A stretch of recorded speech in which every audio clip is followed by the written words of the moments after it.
প্রায় 1 যুগ ধরে ইটাচুনা রাজবাড়িটাতে কাজ করছে নিবারণ। কানাঘোষও শুনেছে ভূতের গপ্প সব। এবারই সব পূর্বপুরুষেরা মরে গিয়ে তেনাদের রূপ নিয়ে এই বাড়িতেই রয়ে গেছে। কিন্তু আজ প্রথমবার সামনে থেকে দেখেছে সে। মাঝরাতে একটু কলঘরে গিয়েছিল নিবারণ। দোতলার করিডোরে একটা আওয়াজ পেয়ে কৌতূহল মেটাতে গিয়েই বাঁধল গোল। সে দেখল একটা নারী মূর্তি, চুলটা খোলা, একটা আলখাল্লার মতো জামা পরা, শান্ত পায়ে আস্তে আস্তে এগিয়ে যাচ্ছে মহলের বন্ধ হয়ে পড়ে থাকা অংশে। এই অন্ধকারে ওই ভাঙাচোরা ঘরে তেনারা ছাড়া আর কি যায়?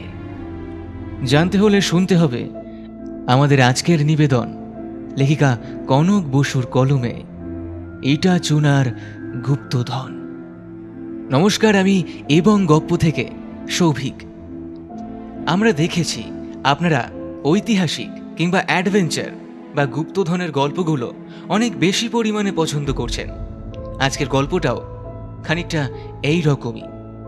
তবে গল্প শুরুর আগে আপনাদের কাছে একটি ছোট্ট অনুরোধ, গল্পটা ভালো লেগে থাকলে অবশ্যই চ্যানেলটিকে সাবস্ক্রাইব করে পাশে থাকা বেল আইকনটিকে অল করে দিতে কিন্তু ভুলবেন না, যাতে আমাদের সমস্ত নতুন গল্পের আপডেটস আপনার কাছে সবার আগে পৌঁছে যায়।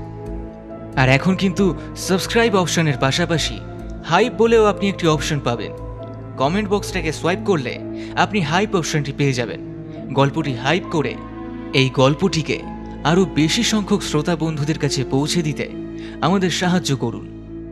আর খন্নান অথবা ইটাচুনার আশেপাশে থেকে কতজন এই গল্পটিকে শুনছেন কমেন্ট করে জানাতে ভুলবেন না যেন।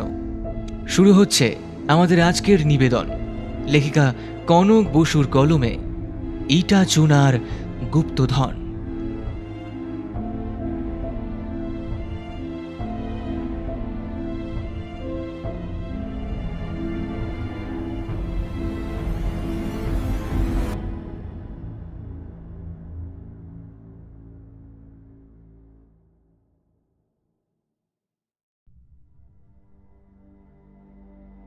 সতেরোশো ৩৯ সালের ১৩ই মার্চ নবাব সুজাউদ্দিন মৃত্যুবরণ করেন এবং তার পুত্র সরফরাজ খান নবাব হন। তিনি আলীবর্দী খানকে বিহারের প্রাদেশিক শাসনকর্তা হিসেবে বহাল রাখেন। ৪-৫ মাস আলীবর্দীর সঙ্গে নতুন নবাবের স্বাভাবিক সম্পর্ক বজায় থাকে। এরপর তাদের মধ্যে সম্পর্কের অবনতি দেখা দেয়। সরফরাজের দুর্বল চরিত্র এবং তার নতুন উপদেষ্টাদের প্রভাব এজন্য বিশেষভাবে দায়ী ছিল। ক্রমে এই মনোমালিন্য তীব্র সংঘর্ষের রূপ নেয়। ১৭৪০ সালের এপ্রিল মাস বাংলার মসনদে আরোহণ করেন নবাব আলীবর্দী খান। তার পরাক্রমশালী যোদ্ধাদের কাছে সরফরাজ খান গিরিয়ার যুদ্ধে পরাজিত ও নিহত হন। তবে সরফরাজ খাঁর শ্যালক তথা উড়িষ্যার নায়েব নাজিম রুস্তম জাং আলীবর্দী খাঁর কর্তৃত্ব অস্বীকার করেন। আলীবর্দী খাঁ এরপর তৎকালীন উড়িষ্যার নবাব রুস্তম জাংকে ফলওয়াইয়ের যুদ্ধে পরাজিত করে নিজের ভাইপোকে উড়িষ্যার উপশাসক নিয়োগ করেন। রুস্তম জাং এরপর নাগপুরের মারাঠা শাসক প্রথম রঘুজি ভোসলের সাহায্য প্রার্থনা করেন। মারাঠাদের সাহায্যে রুস্তম জাং উড়িষ্যার অধিকার পুনরুদ্ধার করেন। এদিকে রুস্তম জাংকে সাহায্য করার বিনিময়ে মারাঠারা বাংলার পশ্চিম সীমান্তবর্তী গ্রামাঞ্চলে ব্যাপক লুটতরাজ শুরু করে। আলীবর্দী পুনরায় উড়িষ্যায় এসে রুস্তমকে পরাজিত করেন, কিন্তু তিনি মুর্শিদাবাদে প্রত্যাবর্তনের পূর্বেই রঘুজি ভোসলে মারাঠা সর্দার ভাস্কর পণ্ডিতকে অশ্বারোহী বাহিনীর নেতা করে বাংলায় পাঠান। তারা পাঞ্চেত হয়ে বাংলায় প্রবেশ করে ব্যাপক লুণ্ঠন চালাতে থাকেন। এই বাহিনীকে পরবর্তীকালে বর্গী অর্থাৎ যারা হালকা অস্ত্র বহন করে বলে আখ্যা দেওয়া হয়। পরবর্তী 10 বছর বর্গীরা নিয়মিত বাংলায় লুটতরাজ চালাতে শুরু করে। এই হেন বর্গী আক্রমণ চলে ১৭৪২ থেকে ১৭৫১ সাল পর্যন্ত, পর পর 5 বার। কিন্তু বাংলার নবাব আলীবর্দী খান তাদের প্রতিটি আক্রমণ ব্যর্থ করে দেন। তা সত্ত্বেও মারাঠাদের অবিরত আক্রমণের ফলে বাংলার জনসাধারণ এবং অর্থনীতি মারাত্মক ক্ষয়ক্ষতির সম্মুখীন হয় এবং শেষ পর্যন্ত 1751 সালে একটি শান্তি চুক্তি স্বাক্ষরের মধ্য দিয়ে বাংলায় মারাঠা আক্রমণের অবসান ঘটে। এই চুক্তির ফলে উড়িষ্যা কার্যত মারাঠাদের হস্তগত হয় এবং আলীবর্দী মারাঠাদের বার্ষিক হারে যৌথ প্রদান করতে রাজি হন। তবে আমাদের শস্য শ্যামলা বাংলার মাহাত্ম্য এমন যে কিছু বর্গী নেতা আমূল বদলে বাংলাকে ভালোবেসে এখানেই একজন পুরো দস্তুর বাঙালি হয়ে ওঠে এবং পরবর্তীকালে তারা বাংলায় অনেক উন্নয়নমূলক কাজও করেন।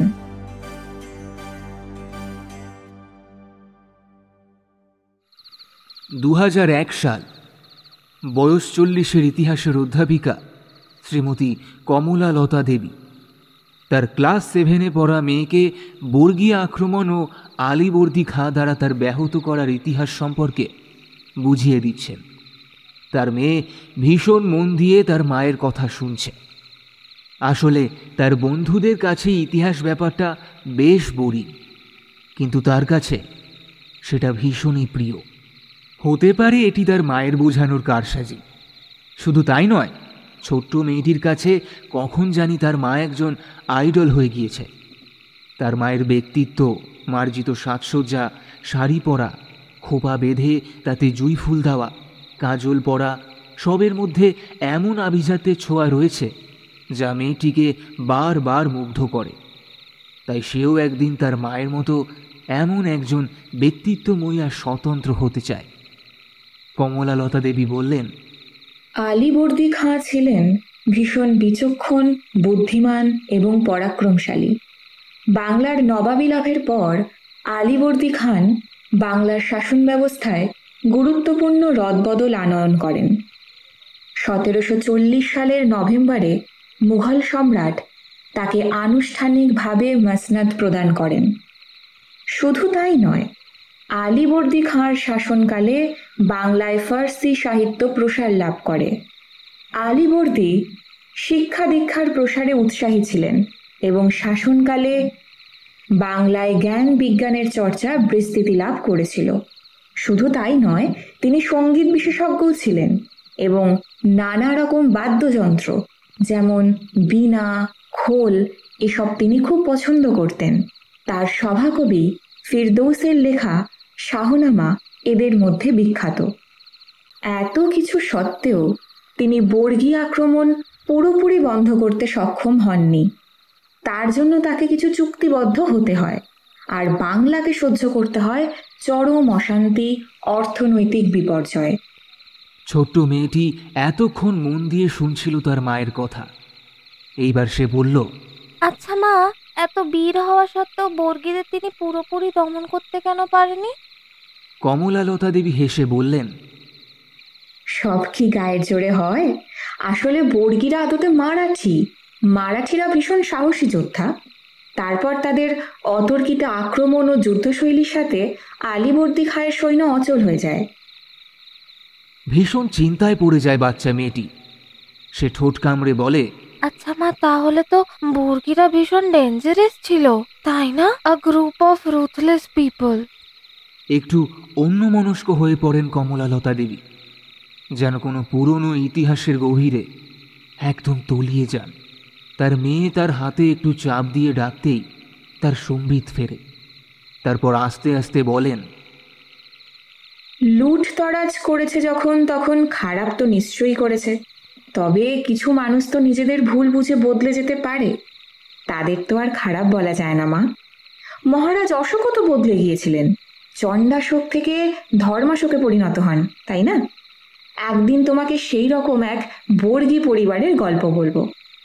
তাদের রাজবাড়ির গল্প, সেই বাড়ির মানুষের কথা, সেই বাড়ির দালান, উঠোন, নাট মন্দির, পুকুর, গোয়াল সব।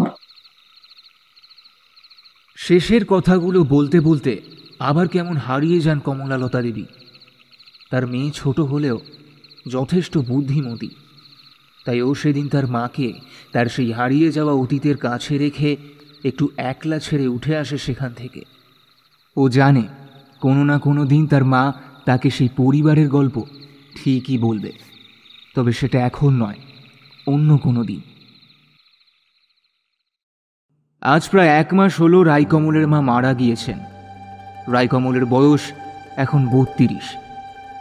তার বাবা অনেক আগেই গত হয়েছেন, তাই হয়তো মাকে হারিয়ে কিছুতেই স্বাভাবিক অবস্থায় ফিরতে পারছে না সে।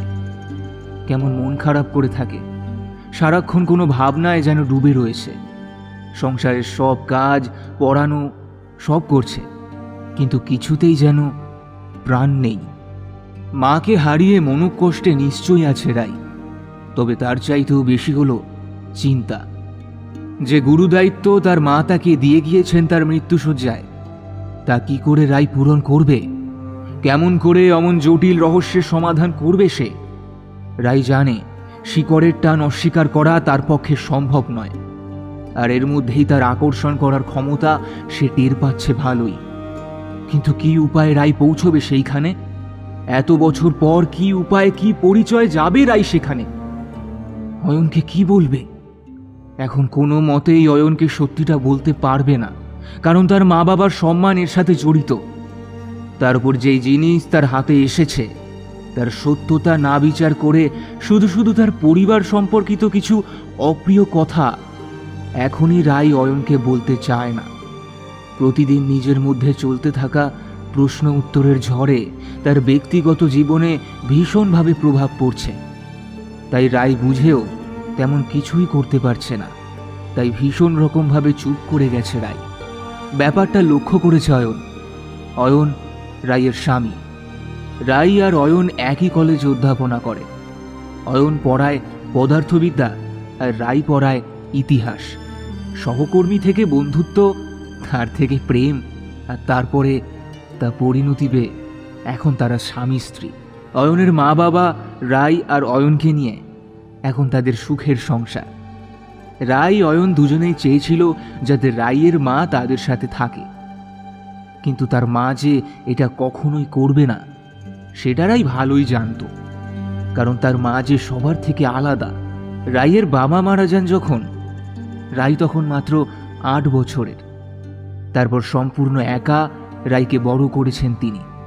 রাইয়ের বাবা মা তখনকার দিনে প্রেমের সম্পর্কে জড়িয়ে গিয়েছিলেন বলে তাদের দুবাড়ির কেউই তাদের সাথে কোনো সম্পর্ক রাখেনি। তাই হয়তো রাই তার মায়ের সাথে এতটা জড়িয়ে গিয়েছে, কিন্তু তাকে তো স্বাভাবিক অবস্থায় ফিরতে হবে। তবে কি বেড়াতে নিয়ে গেলে ভালো হবে? রাই আর অয়ন দুজনেই ভ্রমণ পিপাসু, তাই এই বাড়ি থেকে বেরোলেই হয়তো রাইয়ের মনটা একটু ভালো হবে। না হলে তো আস্তে আস্তে কেমন ডিপ্রেশনে চলে যাচ্ছে রাই। ভেবে চিনতে অয়ন রাইকে কাছে নিয়ে বলে, শুনছো? বলছি চলো না কোথাও একটু ঘুরে আসি, এখন তো ক্লাসের তেমন প্রেশারও নেই। আরে যাবে? চলো না রাই, কতদিন বেরোয়নি, শুধু আমি আর তুমি, চলো না প্লিজ। রাইয়ের মাথায় বুদ্ধি খেলে যায়। এই বেড়াতে যাওয়াকেই কাজে লাগাতে হবে তাকে কোনোভাবে। রাই চুপ করে ভাবতে থাকে। এদিকে ভীষণ রকম চুপ করে যাওয়া রাইকে দেখে মনটা কেমন খারাপ হয়ে যায় অয়নের। এবার রাই শুধু হালকা করে হাসে আর ঘাড় নেড়ে সম্মতি দেয়। ব্যাস, ওতেই হবে, বাকিটা অয়ন সামলে নেবে। সে উৎসাহ পেয়ে ল্যাপটপ খুলে বসে পড়ে জায়গার খোঁজে। পাহাড়, সমুদ্র, সমতল, মরুভূমি কিছু বাদ দেয় না, কিন্তু রাইয়ের কোনো জায়গায় মনোভূত হয় না। একসময় হাল ছেড়ে দেয় অয়ন, বলে, কোনো জায়গায় তো তোমার ভালো লাগছে না, তাহলে কোথায় যাই বলো তো? তুমি কি রবীন্দ্র সরোবরে যাবে? হালকা হেসে রাই অয়নের চুলে বিলি কাটতে কাটতে বলে, আছে আছে, ভীষণ সুন্দর একটা জায়গা আছে। জানি না হয়তো তোমার ভালো লাগবে কিনা, কিন্তু ভরসা রাখতে পারো, গিয়ে পৌঁছালে তোমার ভালো লাগতে বাধ্য। নিয়ে যাবে আমাকে সেখানে? অয়নের একটু অবাক লাগে এটা ভেবে। সে তো আজ রাইকে সবে বেড়াতে যাওয়ার কথা বলেছে, কিন্তু রাই তো এর আগেই যাওয়ার জায়গা ঠিক করে রেখেছে। তবে কি রাই নিজেই বলতো কোথাও ঘুরতে যাওয়ার কথা? কোনো কিছু নিয়ে অত না ভাবতে চাওয়া অয়ন ব্যাপারটাকে অত আমল না দিয়ে বলে, জাহান্নাম ছাড়া যেখানে বলবে সেখানে নিয়ে যাব বিবিজান, একবার হুকুম তামিল করকে তো দেখো। অয়নকে আলতো একটা ঠেলা দিয়ে রাই হেসে বলে, তাহলে চলো ইটাচুনা রাজবাড়িতে।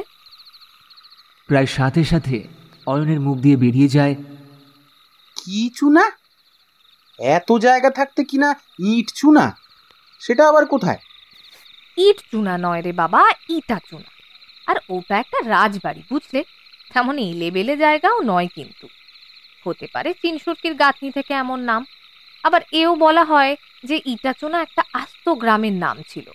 আবার এও বলা হয় যে আগে ওখানে অনেক শামুক পাওয়া যেত। সেই শামুকের খোলস থেকে চুন তৈরি করে প্রাসাদ তৈরি এবং আশেপাশের বাড়িঘর। তারপর শামুক কমে গেলে স্থানীয় মানুষ মাটি করে জলের ব্যবস্থা করতে থাকে। আর ওই অত মাটি কি হবে ভেবে সেখানে তৈরি হয় ইট ভাটা। এইসব তথ্য পাওয়া যায় এমন নামের পিছনে। তবে এই জায়গার ঐতিহাসিক তাৎপর্য শুনলে তুমি একটু অবাকই হয়ে যাবে। একটু বুঝি রাগই করেছে রাই। অয়ন ভাবে হয়তো ইতিহাসের অধ্যাপিকার তার পড়াশোনা সম্পর্কিত কাজ রয়েছে সেখানে, না হলে এমন আজব আবদার তো সে আগে কোনোদিন করেনি। তাছাড়া অয়নের আসল উদ্দেশ্য তো রাইয়ের মন ভালো করা। এখানে গিয়ে যদি তার একটু মন ভালো হয় তাতে ক্ষতি কি? তাই সে নিজেকে সামলে নিয়ে বলে, আচ্ছা আচ্ছা বাবা, সরি, ও আমার ভুল হয়ে গেছে। ঠিক আছে, ওই রাজবাড়িতেই আমরা না হয় যাব, কিন্তু সেই বস্তুটি আছে কোথায়, আর যাবই বা কি করে? তো সত্যি বলছো নিয়ে যাবে তুমি আমাকে ওখানে? আরে খুব কাছে। রাজবাড়ি তো খন্নানে, মানে ব্যান্ডেল স্টেশনের পর।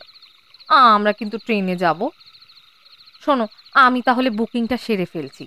আমরা কিন্তু 7 দিনের মতো থাকবো ওখানে। জানো তো, ওখানকার খাওয়া দাওয়া বেশ রাজকীয়। তুমি যা পেটুক তাতে তুমি ওখানেই থেকে যাবে হয়তো। আর জানো, ওখানকার ঘরগুলো ঠিক যেমন রাজবাড়ি থাকাকালীন দেখতে ছিল, এখনো ঠিক তেমনই আছে। সেই কড়িবর্গা, সেগুন কাঠের খাট, আলমারি, দেরাজ, পাথরের টেবিল। অনর্গল কথাগুলো বলতে থাকে রাই। ইটাচুনা রাজবাড়ি সম্পর্কে এত পড়াশোনা করে ফেলেছে রাই। কখন? এ কি শুধুই অধ্যাপনার টান, নাকি অন্য কিছু? আসলে রাই ভীষণ ব্যক্তিত্বময়ী। কোনোদিন অয়ন তাকে এত প্রাণোচ্ছল হয়ে কথা বলতে দেখেনি। সবসময় সম্ভ্রান্ত পরিবারের ছাপ থেকেছে তার আদব কায়দায়। কিন্তু আজ কেমন অন্যরকম লাগছে তার এত চেনা রাইকে।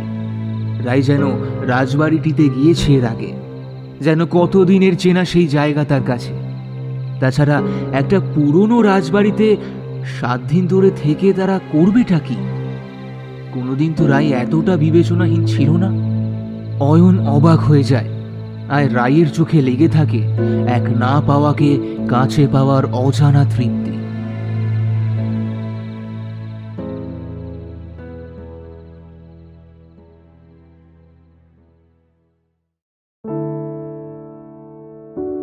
শহরের যানজট, অসহ্য গরম, ঘর্মাক্ত এখনকার কলকাতা।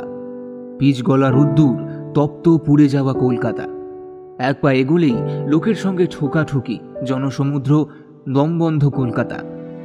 এই হঠাৎ হঠাৎ বৃষ্টি, প্যাচপ্যাচে কাদা আর জল জমার কলকাতা।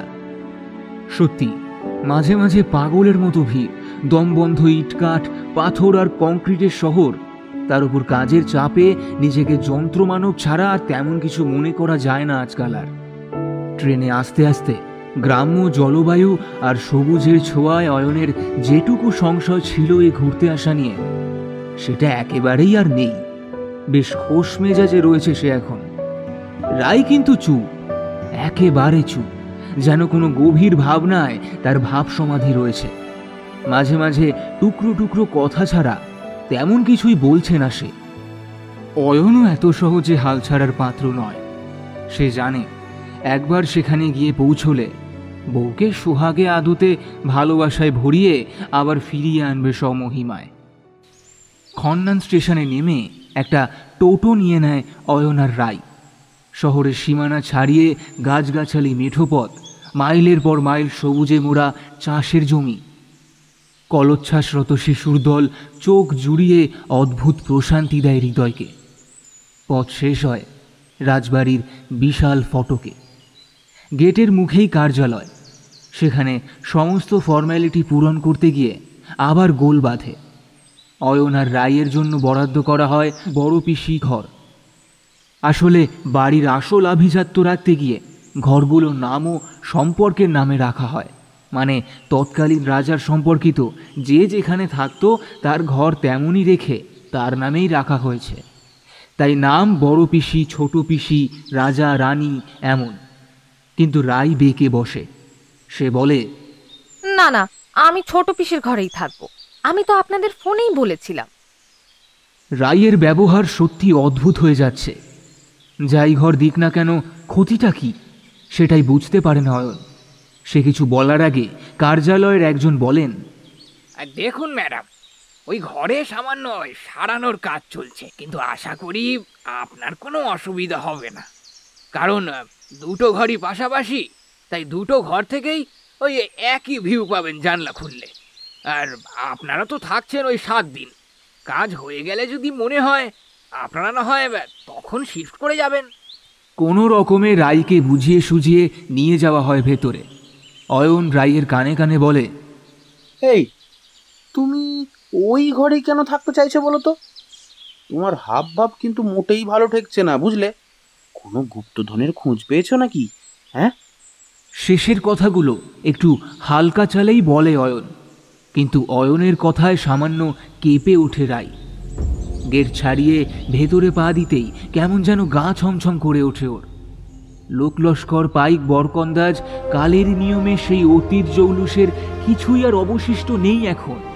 তাই পুরনো দেওয়ালের প্রাচীন গন্ধ, উঁচু কড়িবর্গার ছাদ, আলপনা দেওয়া বিরাট নাটমন্দির, প্রাঙ্গণ জুড়ে বিরাট বিরাট বাতিস্তম্ভ, প্রকাণ্ড ঝাড়বাতি দিয়ে সাজানো ইতিহাসের গন্ধ মাখা সুবিশাল বৈঠকখানা মুহূর্তে এক অন্য জগতের দরজা খুলে দেয় চোখের সামনে তাদের।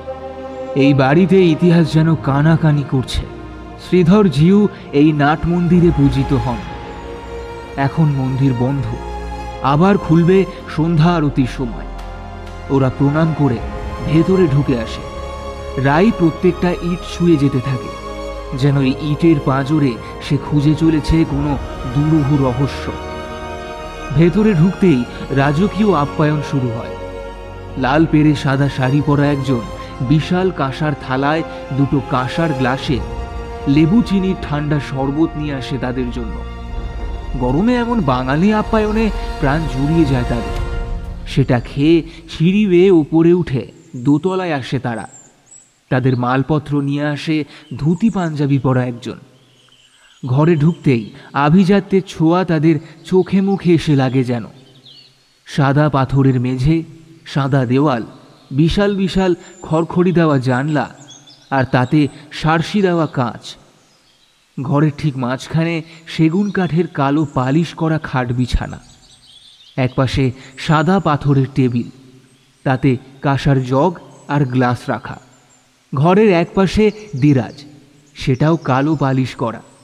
খাটের দুপাশে দুটো সেগুন কাঠের সাইড টেবিল, তাতে দামি ঝাড় লণ্ঠন রাখা। ওপরে কড়িবর্গা, তাতে আংটা দিয়ে ফ্যান ঝোলানো রয়েছে। তবে আরবানাইজেশনের ছোঁয়াও বাদ যায়নি। তাই ঘরে রয়েছে এসি, টিভি, লাগোয়া বাথরুম, তাতে শাওয়ার, কোমোড সবই আছে। ঘরে ঢুকে বেজায় অবাক অয়ন। এখানে যা যা দেখছে, যেমন যেমন দেখছে, রাইও তো সেদিন ঠিক এমনই বলেছিল, ঠিক এমনই। অয়ন রাইকে শক্ত করে ধরে বলে, এই একটা কথা বলো তো, ঠিক করে বলবে কিন্তু। হ্যাঁ, এখানে তুমি আগে এসেছো? না হলে এত ডিটেলস তুমি জানবে কি করে? হালকা হেসে রাই বলে, ইতিহাসের ছাত্রী, তাই সামান্য কল্পনা শক্তি তো থাকবেই। তাছাড়া পুরনো বাড়ির সাজসজ্জা সবই প্রায় একরকমই হয়।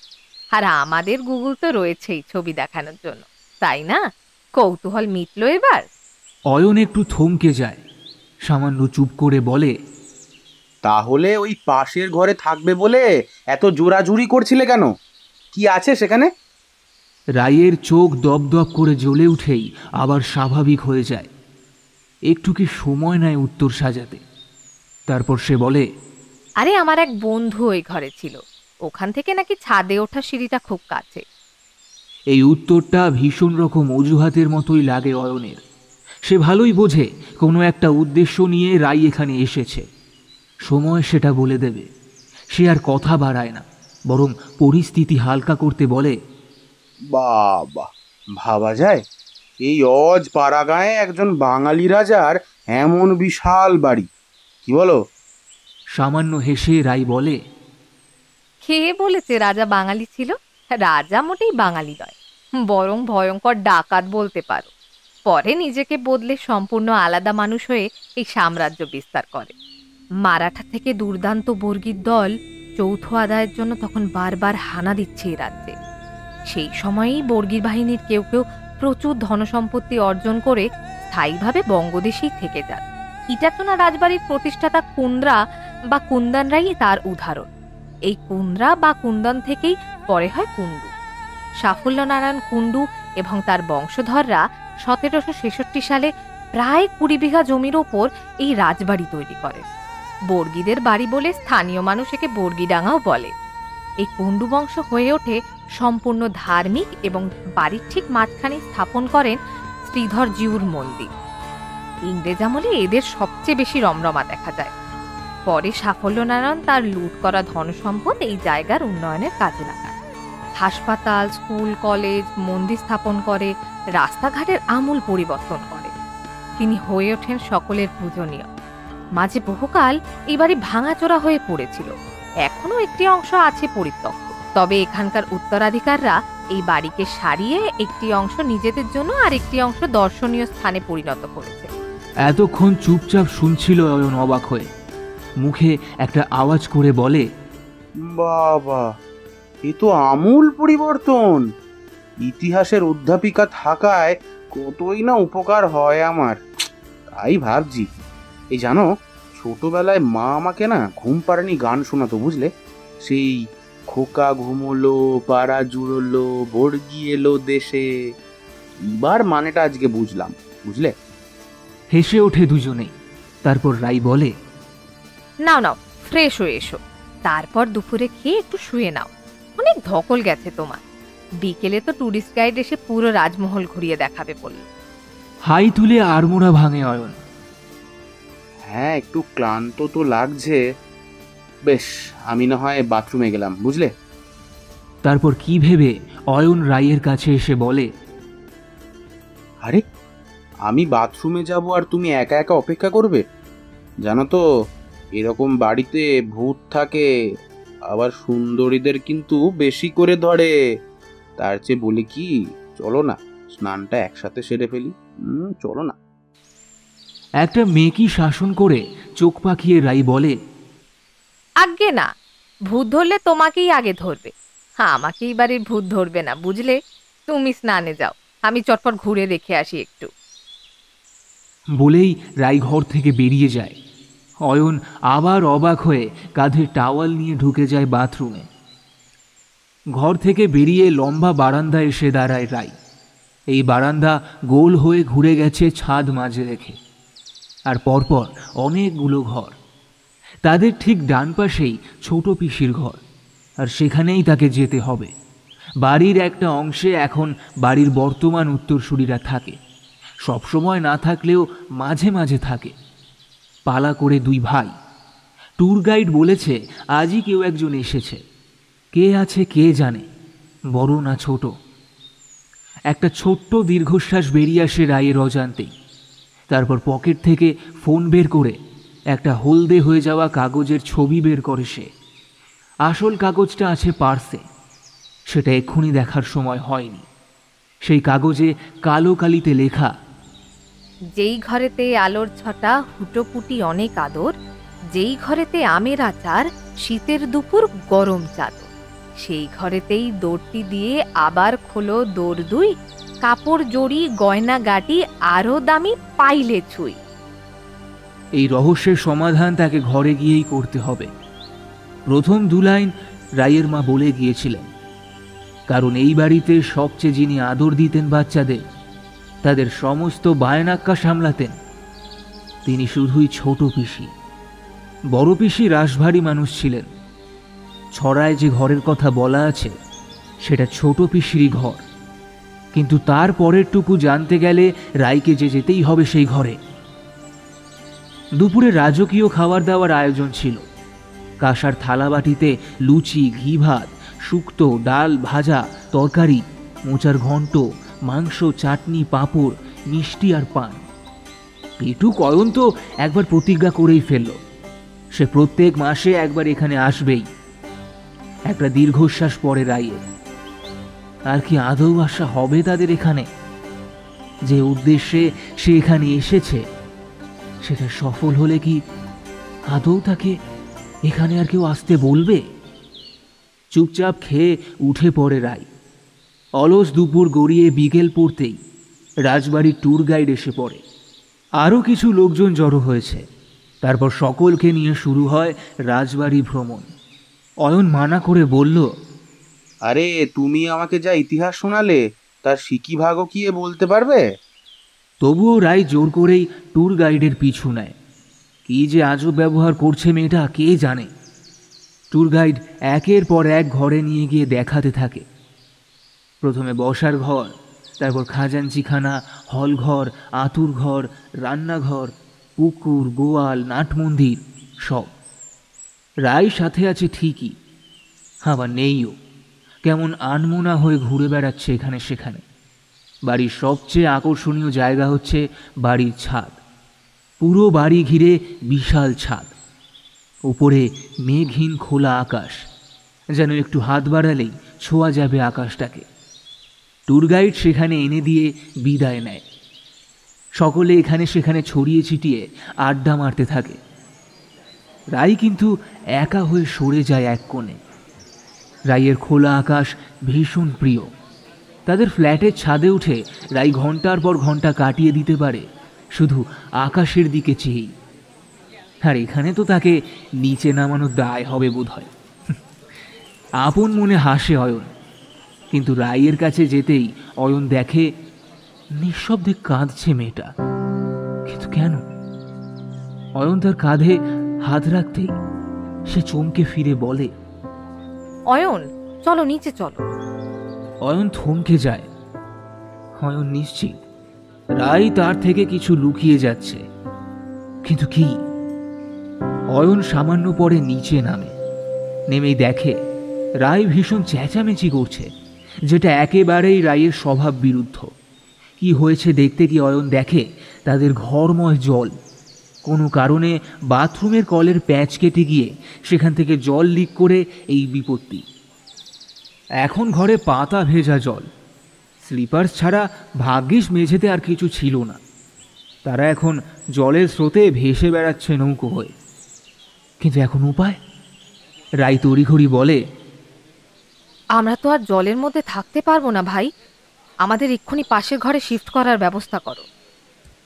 কর্মচারী ছেলেটি বলে, আগে দিদি ওই ঘরে আর কি টিভির কানেকশনে কিছু সমস্যা হচ্ছে। আরে মানে টিভি চলবে না আজকে, তারই কাজ চলছে আর কি।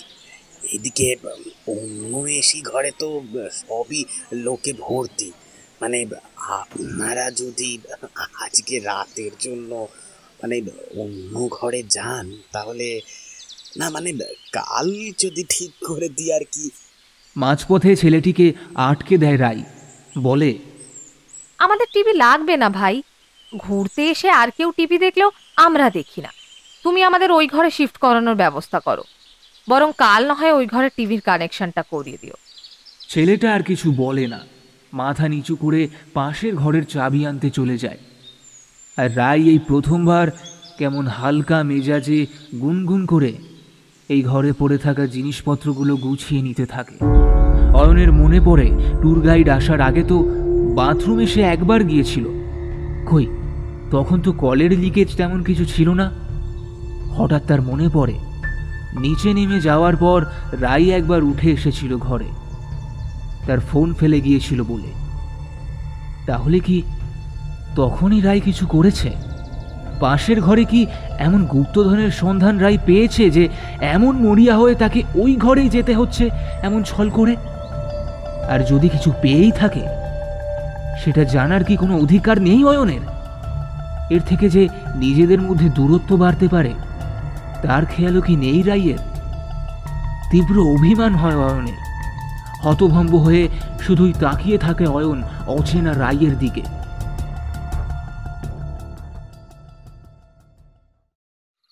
ছোট পিসির ঘরে আসার পরেই বেশ হালকা মেজাজেই ছিল রাই প্রথম দিকে। ঘরে আবার নতুন করে সব জিনিস সাজিয়ে রাখছে, ফোন চার্জে দিচ্ছে বা সামান্য কথা ছুড়ে দিচ্ছে অয়নের দিকে। আবার পরক্ষণেই সব চুপ, ঘুরে ঘুরে ঘরটাকে দেখছে যেন। কিন্তু আগের ঘরের তুলনায় এই ঘরটা বেশ ছোট, বাকি সাজ সরঞ্জাম সবই একই রকম। তাও এত কি ঘুরে দেখার আছে কে জানে। আর যাই হোক, সেটা অয়নের জানার অধিকার নেই। এইবার অয়নও চুপ করে যায় একদম। বাইরে সন্ধ্যারতির কাঁসর ঘণ্টার আওয়াজ ছাড়া এই ঘরে আর একটা আওয়াজও শোনা যায় না। রায় নিজের জগতে তার বই আর ভাবনা নিয়ে প্রবেশ করেছে, আর অয়ন একটু বই পড়ছে, চা পকোড়া খেয়েছে, ফোন দেখেছে, পরে বিরক্ত হয়ে ঘুমিয়েও পড়েছে। কিন্তু রায়ের সাথে আগবাড়িয়ে আর কথা বলেনি। রায় সবটাই লক্ষ্য করেছে। অয়ন গভীরভাবে ঘুমিয়ে যেতে তার মাথায় হাত বুলিয়ে রায় মনে মনে বলল, আমায় একটু সময় দাও প্লিজ, তারপর তোমাকে আমি সব বলবো, সব। কষ্ট পেও না প্লিজ। রাতে নিয়ম মাফিক খাওয়া দাওয়া করে শোয়ার ঘরে ঢুকে পড়ে দুজনেই। এই প্রথমবার কোথাও বেড়াতে গিয়ে রায় এত ঘরে ঢুকে আছে। কিন্তু অয়ন নিজেকে বুঝিয়েছে যদি রায় তাকে নিজের জীবনে ঢুকতেই না দেয় তাহলে সে আর আগ বাড়িয়ে ঢুকবে না।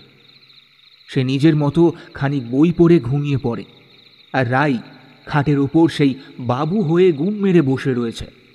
তার মাথার ভেতরে শব্দের ঝড় এখন। ঘরটা আইডেন্টিফাই তার মা করে গেছেন। আসলে বরাবর এই ঘরটা বাড়ির ছোট মেয়ের জন্য বরাদ্দ ছিল, আর বাড়ির ছোট মেয়ে হওয়ার দরুন তার আদর ছিল অনেক বেশি।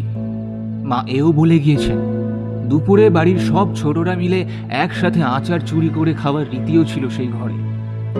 এবার বাকি দুলাই, মানে ঘরের দরজা বন্ধ করে আরও দুটো দরজা খোলার মানে কি?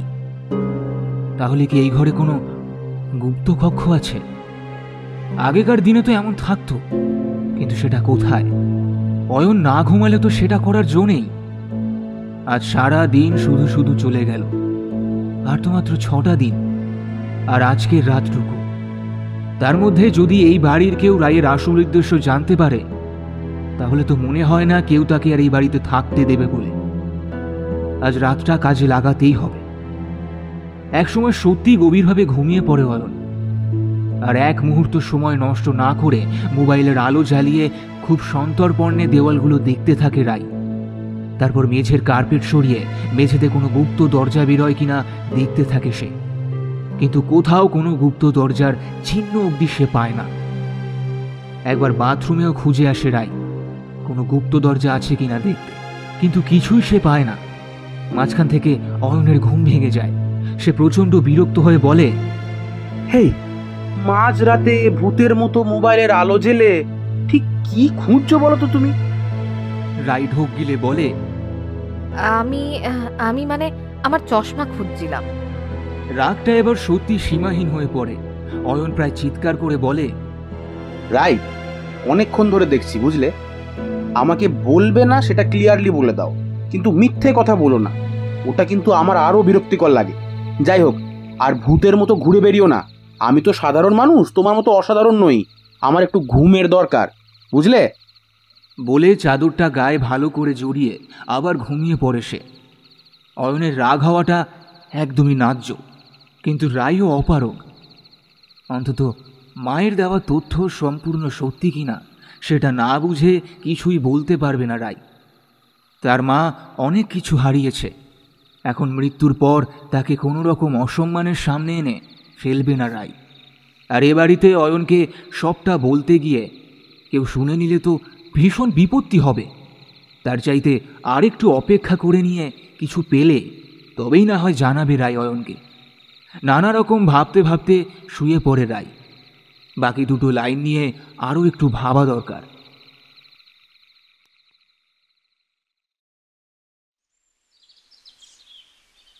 পরদিন সকাল থেকে অয়ন রায়ের সাথে কথা বলা বন্ধ করে দেয়। আজ সকালে তাদের সাইট সিন দেখার কথা, সেই মতো গাড়ি বলা আছে। অয়ন চুপচাপ চা খেয়ে আলমারি খুলে জামা কাপড় নিয়ে বাথরুমে চলে যায়। এমন নিস্তব্ধতা ভালো লাগে না রাইয়ের, বেশ কষ্ট হতে থাকে রাইয়ের। ধুর, যা হওয়ার হবে, আজ বেরোবে যখন তখন অয়নকে সব বলে দেবে রাই। হয়তো অয়নের বুদ্ধি কাজে লাগালে আরও কিছুটা সহজ হয়ে যাবে তার উদ্দেশ্য পূরণের। হঠাৎ রাইয়ের নজর যায় দেরাজের দিকে। আগের ঘরে বা অন্যান্য ঘরে প্রায় সমস্ত আসবাবপত্র একই রকম, শুধু এই দেরাজটা ছাড়া। এটা দেওয়ালের সাথে আটকানো। এখন দেওয়াল আলমারির চল আছে খুব স্পেস সেভিংয়ের জন্য, কিন্তু এই এত বড় বাড়িতে তো স্পেস সেভিংয়ের কোনো দরকার লাগবে না। তাহলে কি ওটাই আরেকটা দরজা? মনে হতেই বিছানা থেকে এক লাফে নেমে দেরাজ খুলে তন্ন তন্ন করে খুঁজতে থাকে রাই। কাপড় চোপড় গয়নাগাটি তো মানুষ আলমারিতেই রাখে, আর সেটা সরালে আরও কিছু নামি দামি জিনিস পাওয়া যাবে। তার আগে দুটো দরজা। আচ্ছা, একটা আলমারির দরজা, তাহলে কি এর ভেতরে আরও একটা দরজা থাকে? উদ্ভ্রান্তের মতো তাদের ব্যাগ জামা কাপড় সব সরিয়ে খুঁজতে থাকে রাই। যখন কিছুই পাওয়া যাবে না ভেবে প্রায় হাল ছেড়ে দেবে বলে ভাবছে রাই, ঠিক তখনই একদম নিচের তাকের সাইডে একটা ছোট্ট আংটার মতো হাতে লাগে তার। আংটাটা এতটাই ছোট যে এখানে কিছু খোঁজার জন্য কেউ না তাকালে সেটা প্রায় নজরে আসা অসম্ভব। এতদিনের অভ্যেসে আটকে থাকা আংটা হাজার টানাটানিতে একটুও টানা যায় না।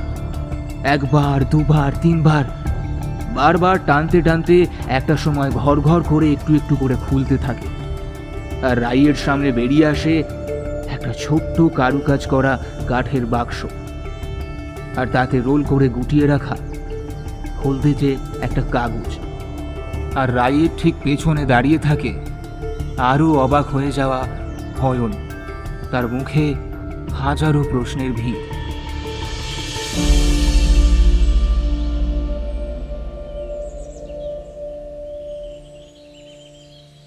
শ্রী অনন্ত নারায়ণ কুণ্ডু আর বিভাবরী দেবীর 3 সন্তান, 2 ভাই উদিত নারায়ণ কুণ্ডু আর সূর্য নারায়ণ কুণ্ডু, একমাত্র ছোট বোন কমললতা। এরাই মূলত রাজবাড়ির প্রধান ওয়ারিশ বর্তমানে।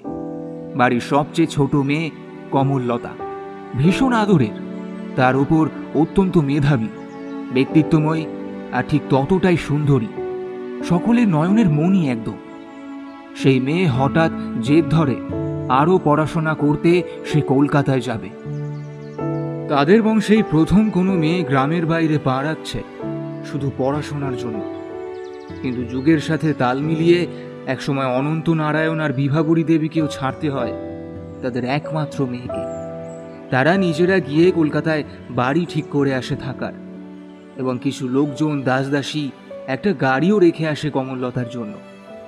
প্রথম দিকে প্রায় প্রত্যেক সপ্তাহে কমললতা বাড়ি আসত। পরে পড়াশোনার চাপ বাড়তে সেই আসা যাওয়া কমতে থাকে। অনন্ত নারায়ণ আর বিভাবরী দেবী পালা করে যাতায়াত শুরু করে ঠিকই, কিন্তু কলকাতার হাব ভাব আদব কায়দা তাদের ঠিক ভালো লাগে না। তাই তারা কমললতার বিয়ে ঠিক করে তার অজান্তেই এক অতি সম্ভ্রান্ত পরিবারের জ্যেষ্ঠ পুত্রের সাথে। এক সপ্তাহে কমললতা বাড়িতে আসতেই পাকা দেখার আয়োজন শুরু হয়। হতভম্ব হয়ে যায় কমললতা। শুধু বাবা মায়ের সম্মান রক্ষা করতে সে মুখ বুঝে সব আয়োজনে সামিল হয়। গা ভর্তি গয়না, লাল শাড়িতে কমললতার রূপে বাড়ি আলোকিত হয়ে উঠেছিল। কিন্তু কেউ জানত না, হয়তোবা কমললতা নিজেও, যে এটাই তার শেষবারের মতো তার নিজের বাড়িতে আসা। অনুষ্ঠানের পর ভীষণ চুপ করে যায় কমললতা। আসলে তার সব সময় মনে হতো আর কেউ না হোক তার বাবা তার সব ইচ্ছে পূরণ করবেই, কিন্তু তার বাবা যে তাকে সম্পূর্ণ অন্ধকারে রেখে এমন একটা কাজ করবে যাতে তার সাধের পড়াশোনা বন্ধ হয়ে যায়, সেটা কমললতা কোনোভাবেই মেনে নিতে পারে না। তাই অনেকবার তার মাকে কিছু বলতে চায়, কিন্তু মেয়ের বিয়ে উপলক্ষে রানীমা এতটাই ব্যস্ত হয়ে থাকে যে এক মুহূর্তও তার পক্ষে দেওয়া সম্ভব হয় না।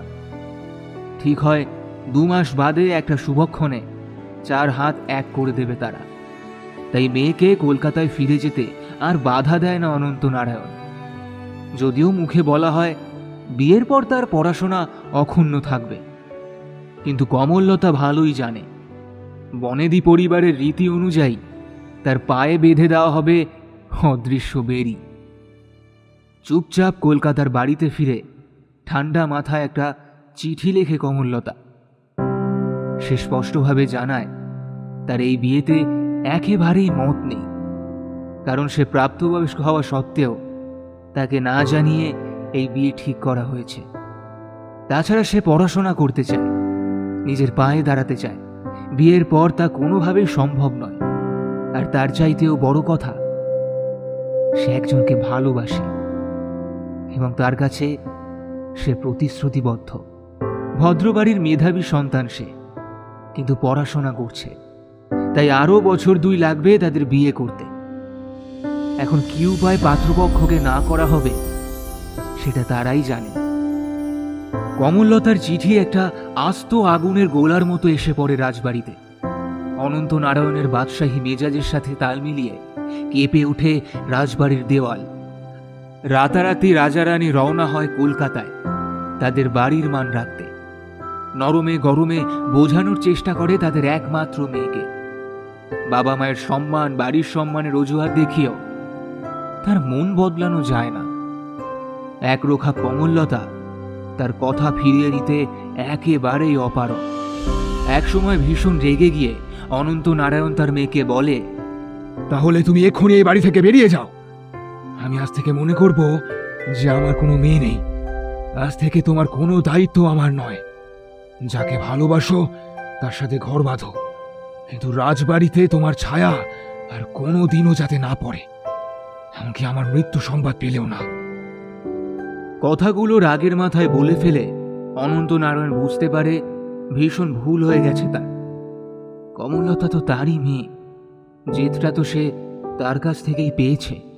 কিন্তু আত্ম অহংকার এবং অভিমানে সে নিঃশব্দে দেখতে থাকে তার মেয়ে শুধু তার বইপত্র আর সামান্য কিছু কাপড় নিয়ে বেরিয়ে পড়ে কলকাতার রাস্তায়।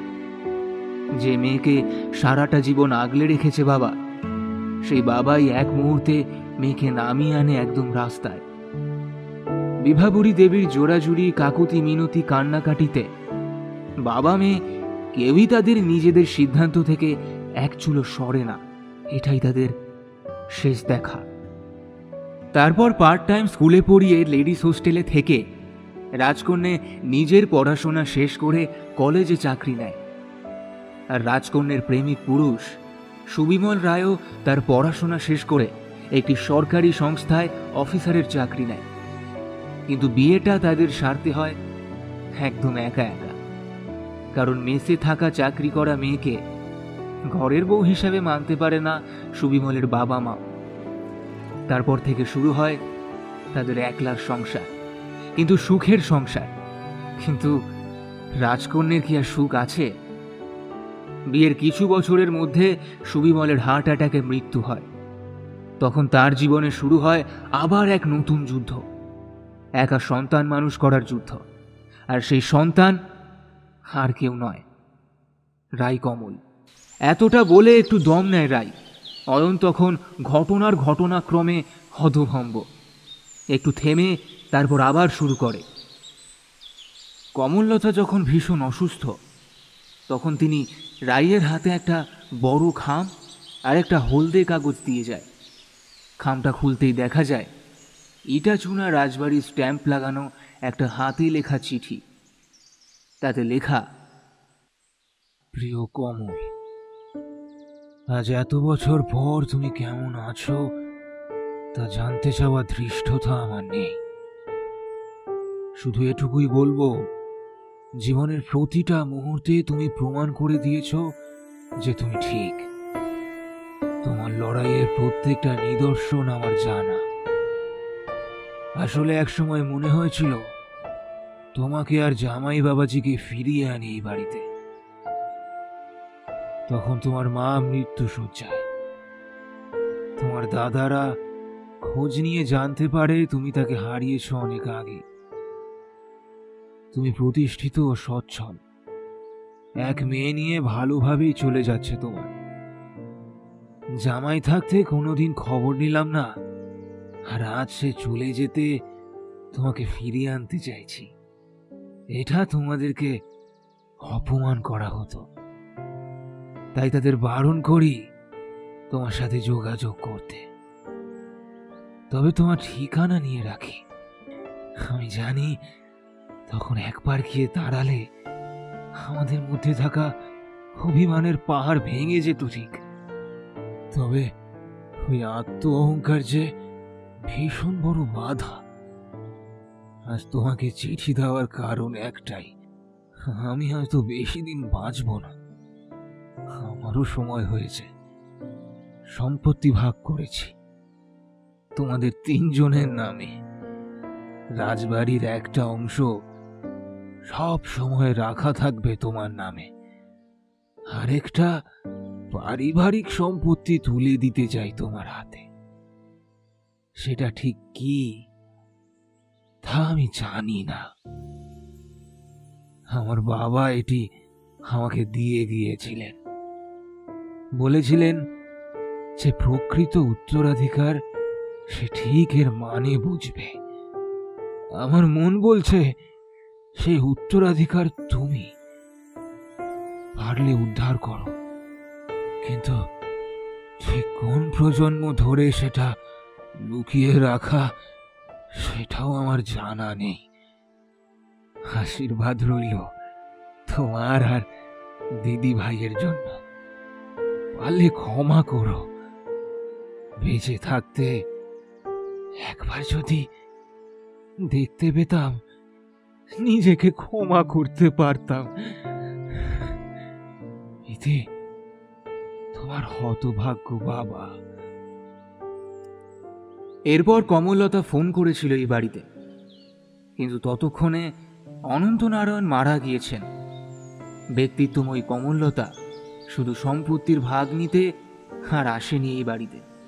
মৃত্যুর আগে কমললতা দেবীর মনে হয় সে না পারলেও তার মেয়ে রায়কমল যে ঠিক এই গুপ্তধন খুঁজে পাবে সে বিষয়ে তিনি নিশ্চিত। তারপর তার মায়ের দেওয়া হলদেটে কাগজের ধাঁধা রায় অয়নকে দেখায়, আর সেটারই সমাধান করতে গিয়ে সে দেরাজ থেকে পেয়েছে আরও এক সূত্র। অয়ন হঠাৎ ভীষণ চঞ্চল হয়ে ওঠে সেই নতুন সূত্র নিয়ে, কিন্তু ততক্ষণে রায় তার বুকে ফুলে ফুলে কাঁদছে। অয়ন, এটা আমার মায়ের বাড়ি, এটা আমার নিজের মামার বাড়ি, অথচ চোরের মতো থাকতে হচ্ছে আমাকে। আমাকে মা কোনোদিনও কোনো আত্মীয় স্বজনের কথা বলেনি। শুধু একবার বর্গী আন্দোলন বোঝানোর সময় বলেছিল সব ডাকাতরা খারাপ নয়, ব্যাস। তবে বলেছিল একদিন গল্প বলবে একটা রাজবাড়ির, কিন্তু তার আর সেটা বলা হয়নি। অথচ দেখো, ভাগ্য সেই টেনে আনলোই এখানে আমাদের। এই অসম্পূর্ণতার কোনো উপায় জানা নেই অয়নের। সে শুধু রায়ের মাথায় হাত বুলিয়ে দেয়, শুধুই একটু সান্ত্বনা দেওয়ার চেষ্টা করে। সেই রোল করা হলদে কাগজ খুলে বেরিয়ে আসে আরও এক ধাঁধা। পশ্চিমী দিকে যেও, ঠান্ডা বাতাসে আরাম ভারী, ফুলে ফলে ভরা ঘাট, মাছেদের সাথে আড়ি, সেই দিকে ফিরে দেখো শিলমোহর খানি, আর পাবে সেই পথ যা ভীষণ দামি।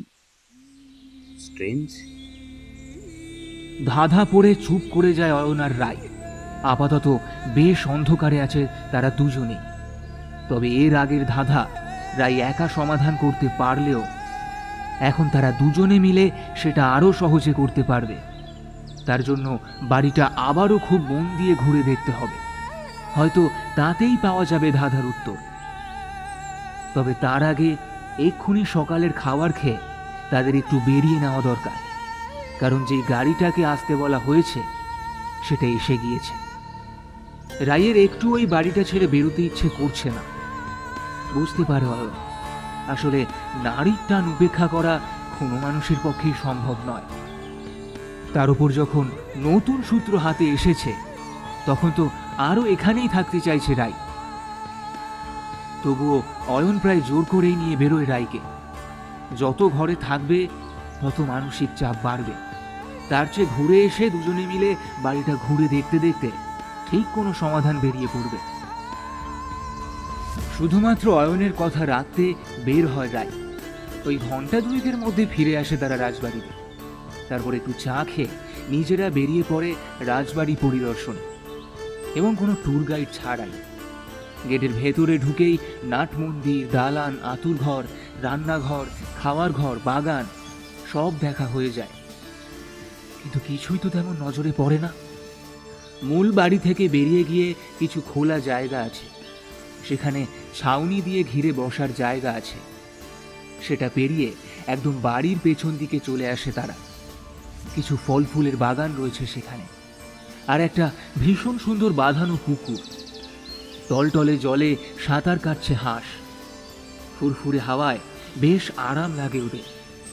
এখন এই ব্যবস্থার খাতিরে এই খোলা জায়গার কিছুটাতে কিছু কটেজ বানানো হয়েছে, সেখানেও কিছু টুরিস্ট থাকছে। কিছু একটা মনে পড়ায় অয়ন উত্তেজিত হয়ে রায়কে বলে, রাই, হেই রাই, বলছি ওই ধাঁধার একটা ছবি তুলে রেখেছো না তুমি? তাড়াতাড়ি দাও তো একবার।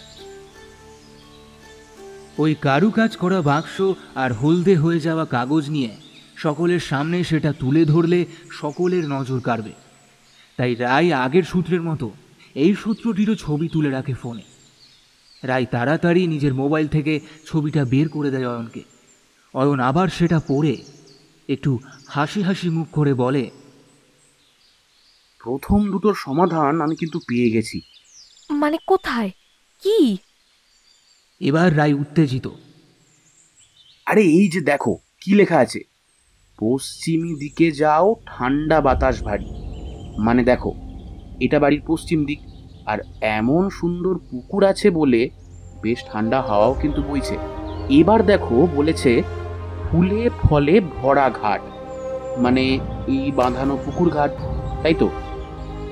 কিন্তু এর পরে কি বলছে সেটাই তো বুঝতে পারছি না। দুজনের মুখে একটা তৃপ্তির হাসি।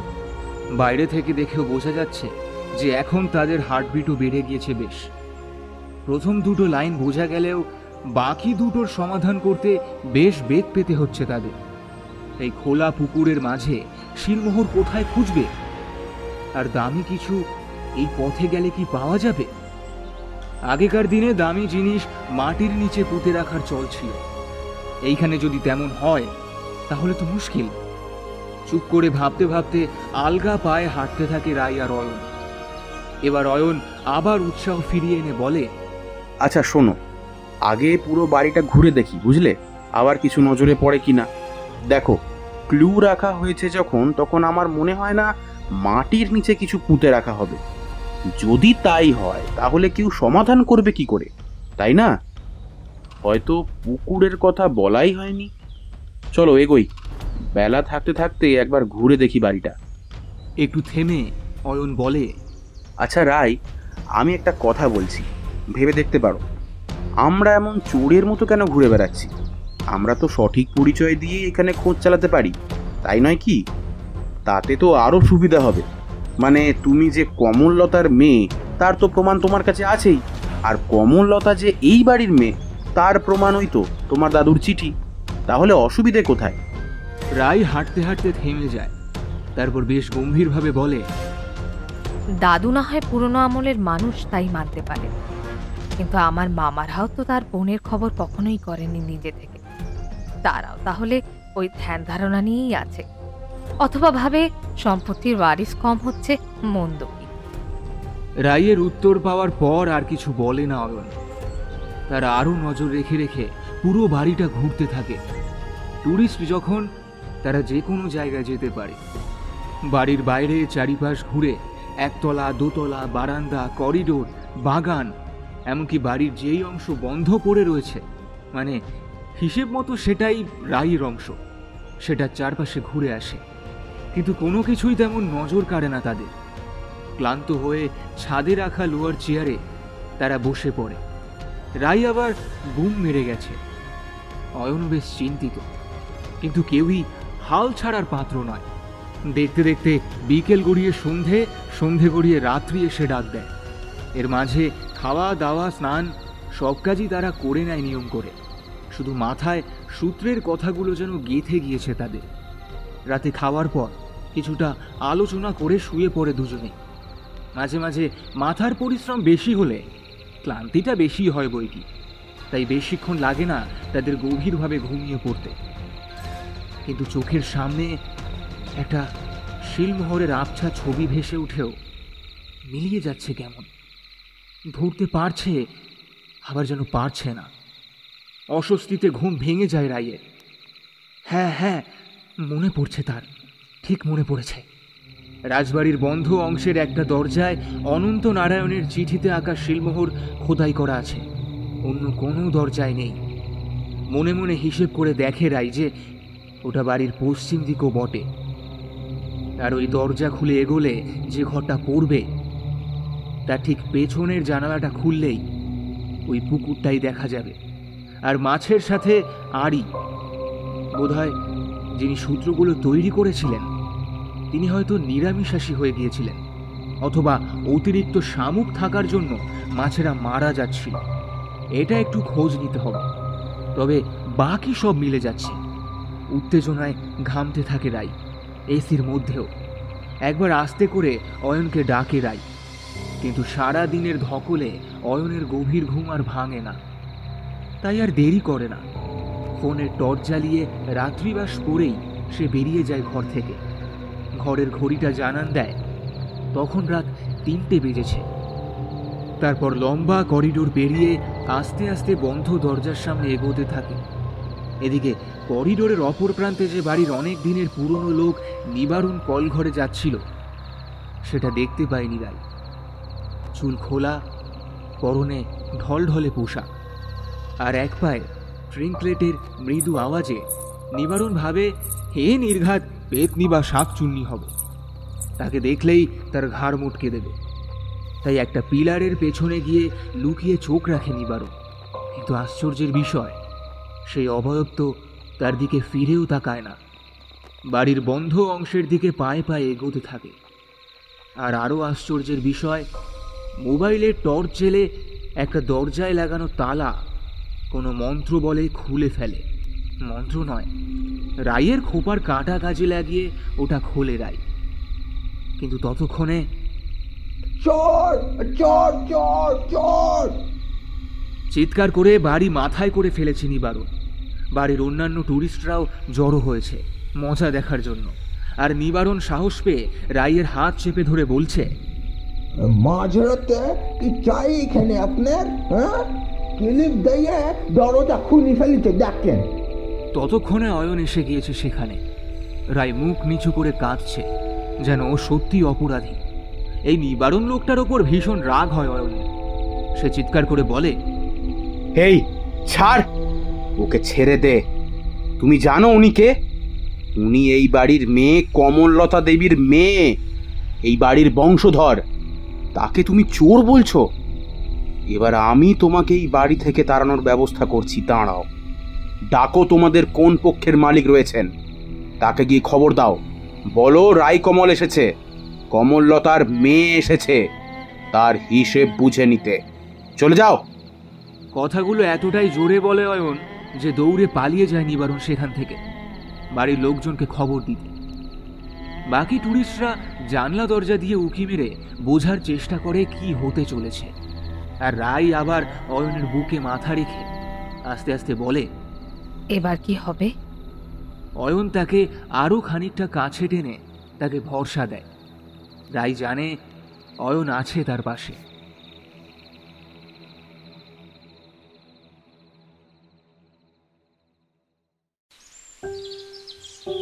মূল বাড়িতে, যেখানে বাড়ির লোকজন বসবাস করে, সেখানে রাই আর অয়নকে নিয়ে যাওয়া হয়। সাবেকিয়ানা আর আভিজাত্য সেখানেও হাত ধরাধরি করে বিদ্যমান।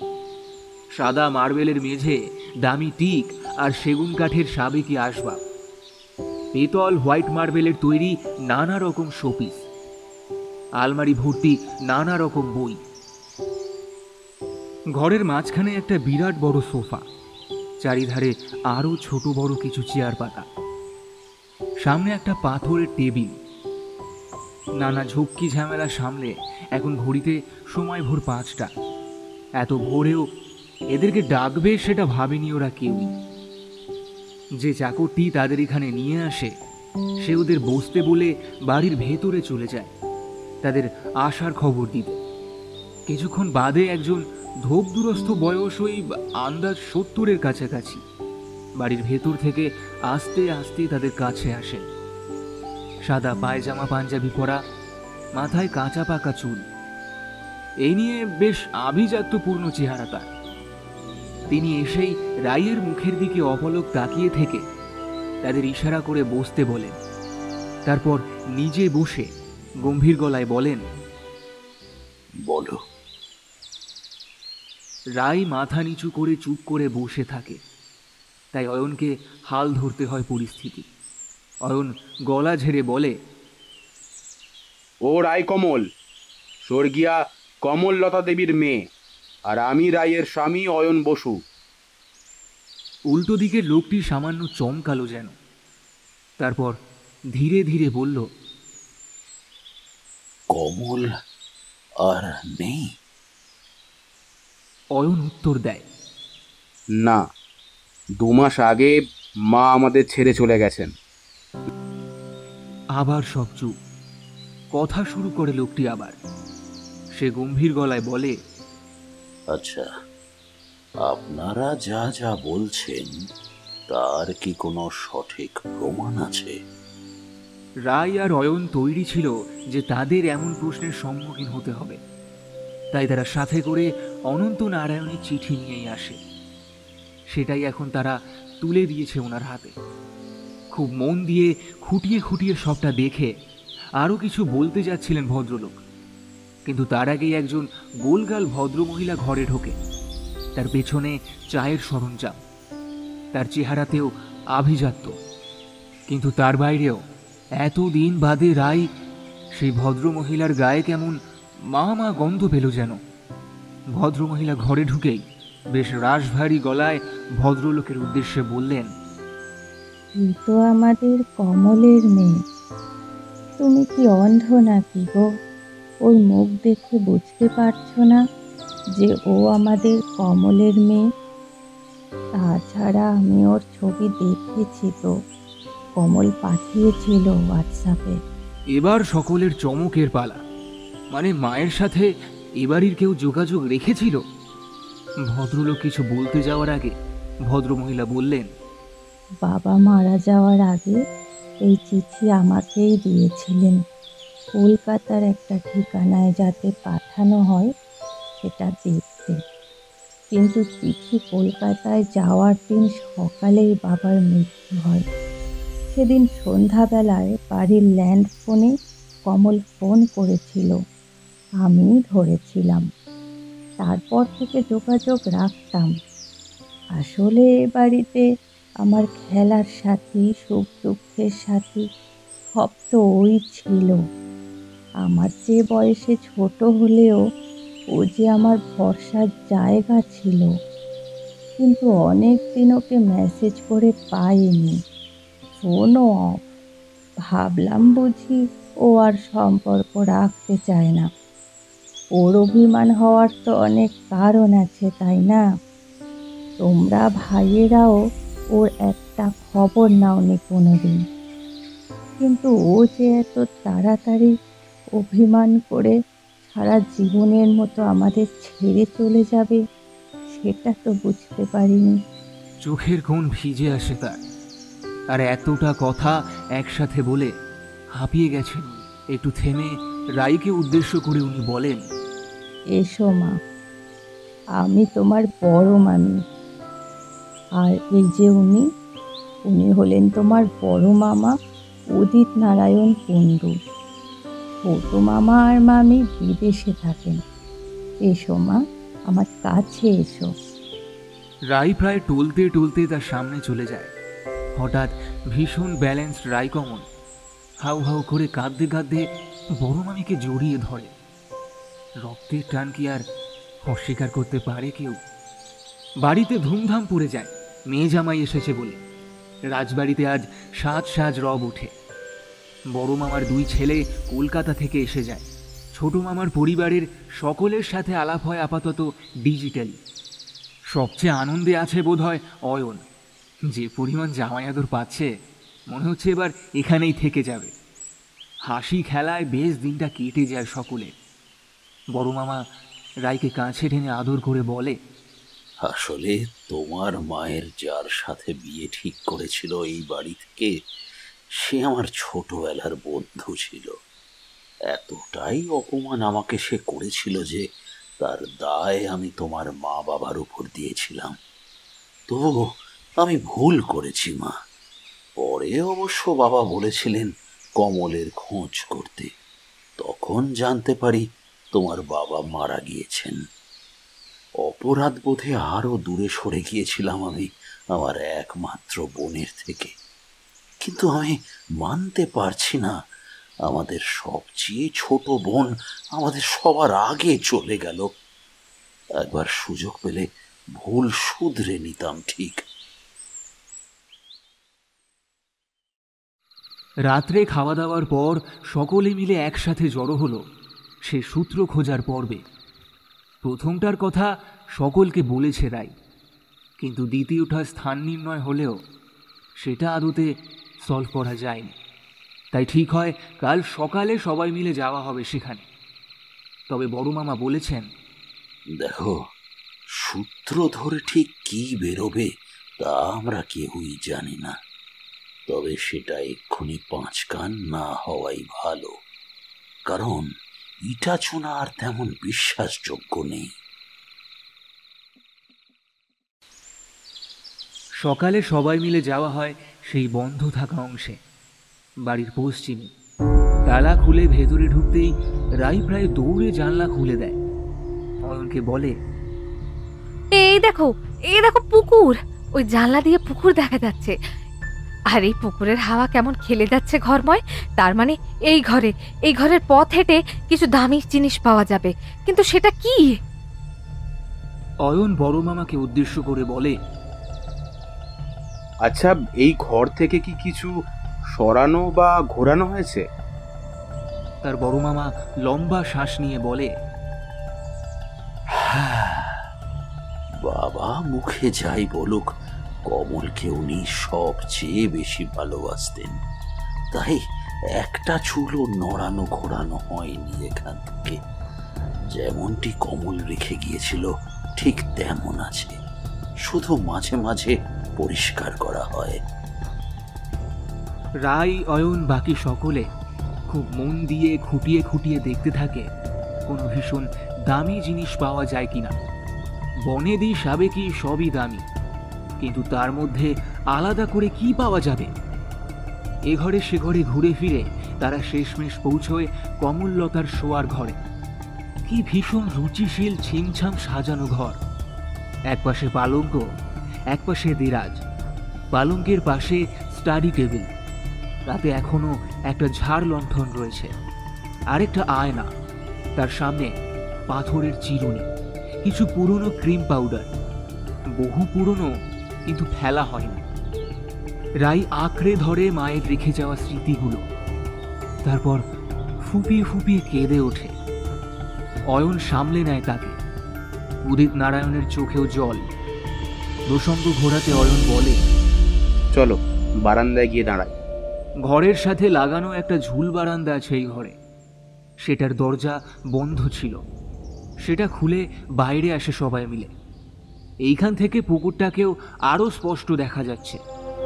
রাই মনে মনে ভাবে, যেই মেয়ে এত প্রাচুর্যের মধ্যে বড় হয়েছে, সে শুধুমাত্র নিজের ভালোবাসার জন্য এক মুহূর্তে সব ছেড়ে চলে গেছে। কি ভীষণ ভালোবাসা ছিল তাদের মধ্যে।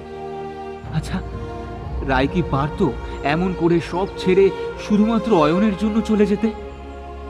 ভাবতে ভাবতে অয়নকে একবার আর চোখে দেখে নেয় রায়। আর মনে মনে বলে, এই মানুষটা না থাকলে কিছুই সম্ভব হতো না। হঠাৎ রায়ের নজর পড়ে মায়ের ড্রেসিং টেবিলের উপর সেগুন কাঠের নকশা করা আয়না। বয়সের চাপে সোনালি রং ফিকে হলেও শিল্পীর নিখুঁত কাজ তখনও স্পষ্ট। কিন্তু সবের মধ্যে ওই আয়নার ঠিক ওপরের অংশে কিছু একটা চকচক করছে। বারান্দার রোদ সেটাতে পড়তে এক প্রকার দ্যুতি ছড়াচ্ছে সেখান থেকে। রাই দৌড়ে যায় আয়নার সামনে, সকলকে দেখায় সেটা। তার বড় মামা বলে, আরে এটা তো রুবি, ভীষণ দামি পাথর নিঃসন্দেহে, আর সেই জন্যই কমলের এই আয়না এত প্রিয় ছিল। তবে পাথরটা তো আয়নার গায়ে একদম লাগানো, সেখান থেকে কিছু পাওয়া কি যাবে? একটা চেয়ার নিয়ে সেখানে উঠে পড়ে রাই পরীক্ষা করতে।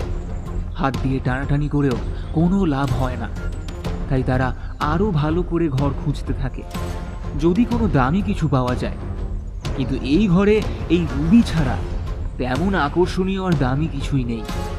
অগত্যা একটা ছুরির ব্যবস্থা করে সেটা দিয়ে একটু চাপ দিতেই ঠক করে খুলে পড়ে যায় রুবিটা, আর তার নিচে দেখা যায় আরো একটা এইরকম রোল করা কাগজ। ভাবার সূত্র। রোল করা কাগজটা বের করে পাওয়া গেল আরো একটা সূত্র।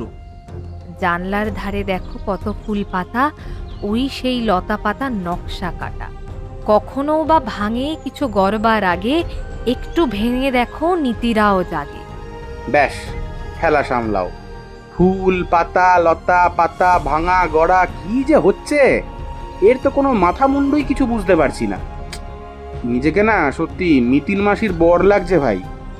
অয়ন বলে তার শ্যালকের উদ্দেশ্যে। তারা হাসতে থাকে দুজনে। রাই চুপ করে বসে আছে সেই আয়নার সামনে এসে, কেমন যেন জীবিত সমাধি হয়েছে তার। অয়ন জানে এখন রাই ভাবছে, গভীরভাবে ভাবছে। ততক্ষণে বড় মামির হাঁক ডাক শুরু হয়ে গেছে।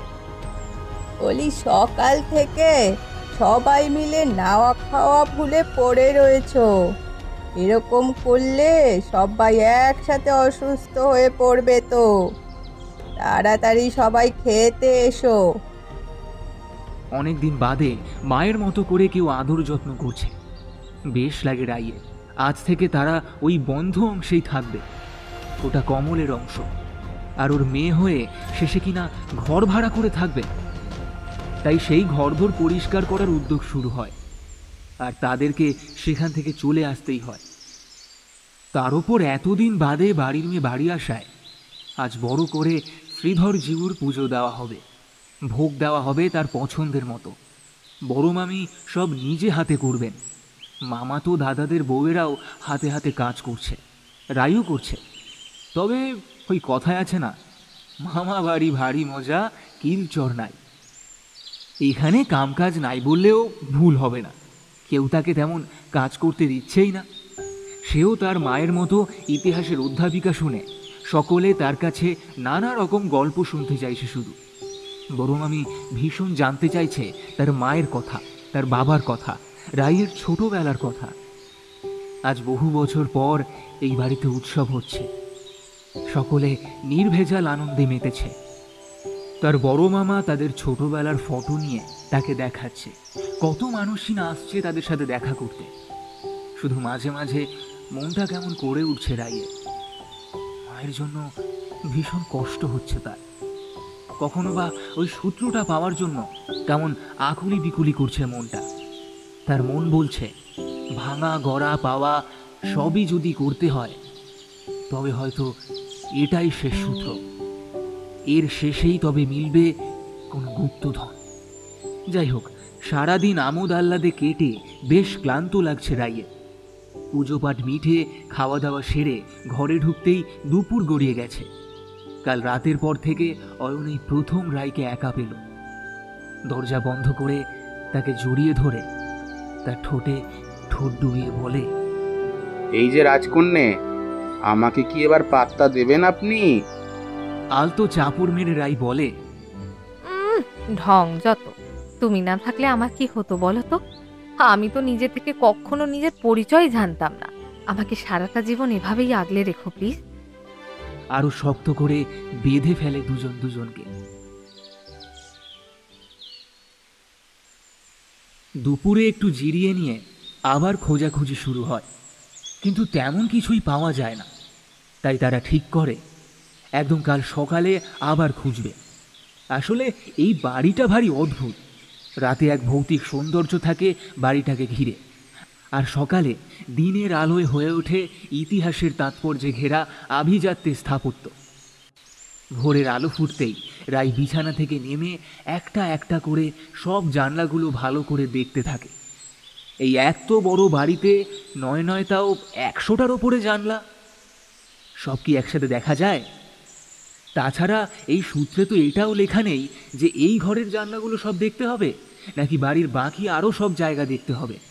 সারা দিনটা পালা করে করে কারোর না কারোর সঙ্গে আবার সারা বাড়ি ঘুরে ঘুরে জানলা দেখতে থাকে রাই। কিন্তু কোথায় কি, বাড়ির মোটামুটি সব জানলাই একরকম কাজ করা, ফুল বাঁধা আঁকা। দেখতে দেখতে দুপুরের খাওয়া দাওয়া শেষ করে ঘরে এসেই বিছানায় ছুঁড়ে দেয় নিজেকে। আসলে সারাদিনই এই গোয়েন্দাগিরি, সাথে এত কথা কখনো রাই বলেনি এত মানুষের সাথে এর আগে, তাই তার ভীষণ ক্লান্ত লাগে। কিন্তু আজ তার মনটা একটু খারাপ। কখনো মামা, কখনো মামি বা বাড়ির কোনো পুরনো মানুষ এসে তাকে তার মায়ের কথা বলছে। সারাটা বাড়িতে তার মায়ের গল্প লুকিয়ে আছে। আসলে ছোটবেলা থেকে শুধু মাকে আঁকড়ে বড় হওয়ার আইয়ে মাবিহীন পৃথিবীটা বড্ড একা। শারীরিক এবং মানসিক ক্লান্তি তাকে ঘিরে ধরে। এদিকে অয়নও বাড়িতে নেই, সে গেছে তার দাদাদের সাথে গ্রাম ভ্রমণে। তাহলে একটু ঘুমিয়েই নেওয়া যায়। তারপর বিকেলে অয়ন ফিরলে তার সাথে আলোচনা করতে হবে। অল্প সময়ের মধ্যেই ঘুমিয়ে পড়ে রাই।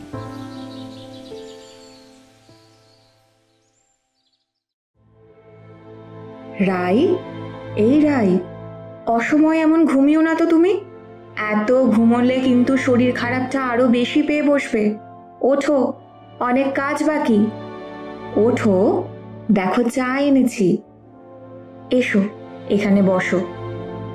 এসো, চা খাই। কমললতা দেবী তার মেয়েকে ঘুম থেকে তোলার চেষ্টা করছেন। রাই ধীরে ধীরে চোখ মেলে দেখে তার মা দাঁড়িয়ে। সে কিছুক্ষণ হা করে তাকিয়ে বলে, মা তুমি এসেছো? সত্যি তুমি?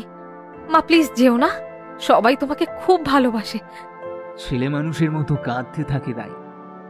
কমললতা শান্ত হেসে বলে, তোমাকে কে বলল আমি নেই তোমার সাথে?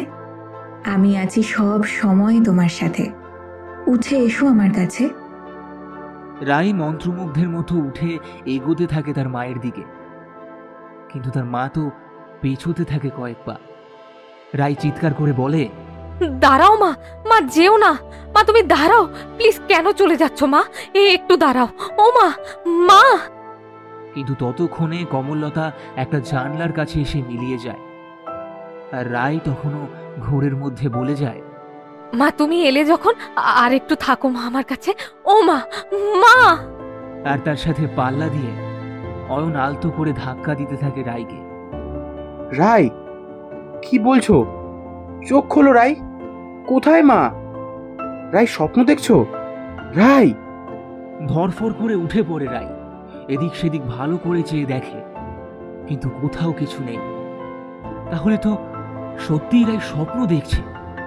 কিন্তু এক প্রকার ছুটে চলে যায় রাই এই ঘরের একটা জানলার কাছে, যে জানলাটা ও প্রথম খুলেছিল এই শিলমোহর আঁকা দরজা খুলে। আজ মা ঠিক এই জানলার কাছে মিলিয়ে গিয়েছে। তাহলে নিশ্চয়ই এটাই ইঙ্গিত। উত্তেজনায় কাঁপতে কাঁপতে রাই বলে, অয়ন এই জানলাটাতেই আছে কিছু, এটাই ভাঙতে হবে। মা বলেছে, মা দেখিয়েছে, এটাই এটাই সেই জানলা। অয়ন শান্ত করতে চায় রাইকে। সে বলে, রাই, স্বপ্ন কখনো সত্যি হয় না। তুমি সারাদিন মাকে নিয়ে জানলা নিয়ে ভেবেছো, তার জন্যই এমন কিছু দেখেছো। কিন্তু শুধু স্বপ্নকে প্রাধান্য দিয়ে একটা ঘরে ভাঙাচোরা করবে কেন? রাই জানে তার মা তাকে সবসময় সঠিক পথ দেখিয়েছে, এইবারও তার অন্যথা হবে না। তাই রাই অনর। সে ভীষণ নিশ্চিত হয়ে বলে, আমি জানি এখানেই আছে। রাইয়ের জেদের কাছে সবাই চুপ করে যায়। তাই পরদিন সকালেই একজন মিস্ত্রিকে ডেকে জানলা ভাঙার কাজ দেওয়া হয়। পুরনো শক্ত গাঁথি ভাঙা কি সহজ ব্যাপার? কালঘাম ছুটে যায় মিস্ত্রি, তবুও ছেনি হাতুড়ির নির্মম আঘাতে একটু একটু করে ভাঙতে থাকে জানলাটা। নিচের অংশ পুরোটাই ভেঙে গিয়েছে, কিচ্ছু পাওয়া যায়নি। এইবার উপরের অংশে হাত দিয়েছে মিস্ত্রি। সকলে বেশ অধীর আগ্রহে বসে রয়েছে। বেশ কিছুক্ষণ একটা শব্দ আর ধ্বংসের সঙ্গদের মিলিত আওয়াজে কেমন একঘেয়ে লাগে তার। উদিত নারায়ণও একটা চেয়ারে এসে বসে, সেও বেশ অধৈর্য। মিস্ত্রির ছেনি লেগে একটা ঠং করে মেটালিক আওয়াজ হয়, আবারও হয়, বারবার হয়। মিস্ত্রি ঘাবড়ে গিয়ে বলে, আগে বাবু, এই কান্নিসে মনে হইতেছে একটা বাক্স আছে। উদিত নারায়ণ সাথে সাথে বলে, আরে ভেঙে বের করে আনো বাক্সটাকে। সকলের সামনে আস্তে আস্তে বেরিয়ে আসে একটা রূপোর বাক্স। এমন জায়গায় থাকতে থাকতে কালো হয়ে গিয়েছে ঠিকই, তবে তার গায়ে কাজ করা লতা পাতারা আজও জানান দিয়ে যায় শিল্পীর নিখুঁত শিল্প। জং ধরা বাক্স হাতে নিয়ে কাঁপা কাঁপা হাতে বাক্সের ঢাকনা খুলে ফেলে উদিত নারায়ণ। তার ভেতরে লাল রঙের মখমলে জড়ানো একতারা কাগজ। কাগজটা হাতে লেখা, তবে একটা অজানা ভাষায়। রায় হতভম্ব হয়ে বলে, ম্যানুস্ক্রিপ্ট? হাকিম আব্দুল কাসিম ফিরদৌসি তুসি ফিরদৌসি নামে অধিক পরিচিত। তিনি ছিলেন 940 খ্রিস্টাব্দের পারস্যের বর্তমান ইরান একজন বিখ্যাত কবি। তিনি বিখ্যাত মহাকাব্য শাহনামার রচয়িতা। শাহনামা একই সাথে ইরানের ও সারা বিশ্বের ফার্সি ভাষাভাষী লোকজনের জাতীয় মহাকাব্য। 7ম শতাব্দীতে ফেরদৌসি মূলত সামানীয় সাম্রাজ্যের রানীর জন্য লিখেছিলেন, কিন্তু পারস্যে মুসলিম বিপ্লবের পর যখন সামানীয় সাম্রাজ্যের পতন হয়, তখন ফেরদৌসি নতুন শাসক মাহমুদ গজনবীকে তার লেখা উৎসর্গ করেন। মাহমুদ ছিলেন পারস্যের শিল্প ও সাহিত্যের অন্যতম পৃষ্ঠপোষক। ফিরদৌসি 30 বছরের 977 থেকে 1010 অধিক সময় নিয়ে তিনি এই মহাকাব্য রচনা করেন, যা ইরানের সাহিত্য ও সংস্কৃতিকে ব্যাপক সমৃদ্ধ করেছে। এবার আসা যাক শাহনামা কি। শাহনামা হচ্ছে প্রাচীন ইরানের ইতিহাস, কৃষ্টি ও সংস্কৃত নিয়ে বিভিন্ন কাব্যগাথা। এতে আছে 990টি অধ্যায়, 62টি কাহিনী। পুরো মহাকাব্যে 60,000 বার আছে অন্তমিল। ইরানের ইতিহাস ও ঐতিহ্যকে তুলে আনা হয়েছে এই মহাকাব্যে। শাহনামাতে মূলত ইরানের ইসলাম পূর্ব ও 7ম শতাব্দীতে ইসলামী শাসন ব্যবস্থা চালু হওয়ার পরের কাহিনী বর্ণিত হয়েছে। এই কাহিনীতে রাজাদের গুণাগুণ, পরবর্তীকালে কবির নিজের অনুভূতির বহিঃপ্রকাশ ঘটেছে। বর্তমানে ইরান আর তার পার্শ্ববর্তী ফার্সি ভাষায় কথা বলা আফগানিস্তান ও তাজাকিস্তানের লোকেদের কাছে শাহনামা তাদের সাহিত্যের ধারক। বাংলার নবাব আলীবর্দী খাঁ এই শাহনামার পৃষ্ঠপোষক ছিলেন। সেই সূত্রেই হয়তো এই শাহনামার এক টুকরো ম্যানুস্ক্রিপ্ট এসে পৌঁছায় এই বাংলায়। শাহনামার ম্যানুস্ক্রিপ্ট সরকারের হাতে তুলে দেওয়ার আগে রায় একবার সেটা নিয়ে একটা কনফারেন্স করার ব্যবস্থা করে নেয়। এখনো শাহনামার ইতিহাস বলছে সকলের সামনে, হল ভর্তি লোক। সেখানে নানা রকম জ্ঞানীগুণী মানুষেরা এসেছেন ওই অত পুরনো পুঁথির টানে। ছাত্রছাত্রী, প্রেস, আর রয়েছে রায়ের পরিবার, মামা মামিরা, দাদা বৌদিরা, আর অয়ন, যাকে ছাড়া রায় জীবনে কিছুই করতে পারত না। রায় বলে, যেহেতু আলীবর্দী খাঁ এই শাহনামার পৃষ্ঠপোষকতা করতেন, তাই তার কাছে কিছু অংশ থাকা সম্ভব। হয়তো বর্গীয় আক্রমণের সামনে কেউ সেটিকে পায়। ইংরেজ আমলে রায়টের সময় এই রাজবাড়িও নিরাপদ ছিল না, তাই হয়তো কোনো পূর্বসূরি এই ম্যানুস্ক্রিপ্টের ভবিষ্যৎ মান নির্ণয় করে লুকিয়ে রাখে সযত্নে। তারপর উদিত নারায়ণ সেই ম্যানুস্ক্রিপ্ট তুলে দেন ভারত সরকারের হাতে। এখন দিল্লি মিউজিয়ামে সেটা শোভা পাচ্ছে। তবে তার পরিবর্তে একটা সাম্মানিক অংশ রাজবাড়িকে দেওয়া হয়। সেটা নেহাত কম নয়। রায়ের অনুরোধে সেই টাকা ব্যবহার করা হয় রাজবাড়ির রক্ষণাবেক্ষণে আর স্থানীয় মানুষের উন্নয়নে। আদতে সব ডাকাতি যে খারাপ মানুষ হয় না।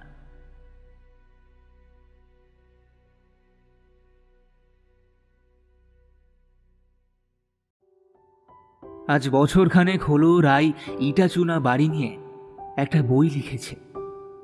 এখন রায় আর অয়ন নতুন নেশায় মেতেছে।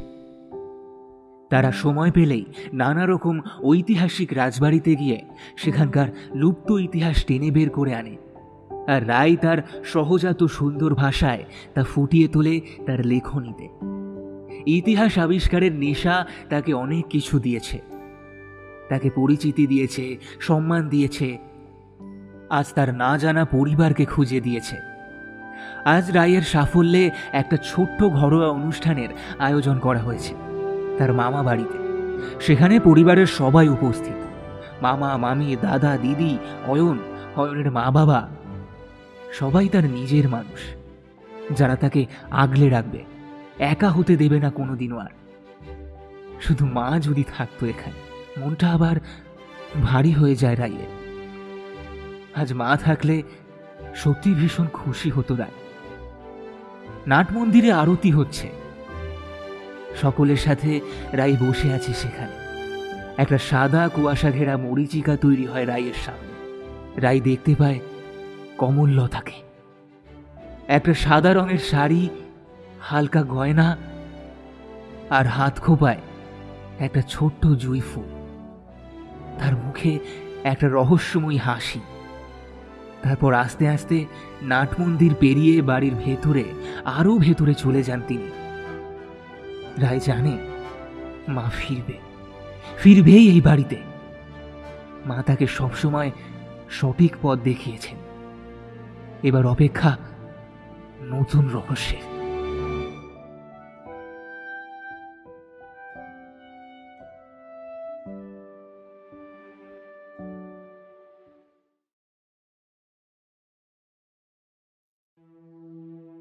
শেষ হলো লেখিকা কনক বসুর কলমে ইটা চুনার গুপ্তধন।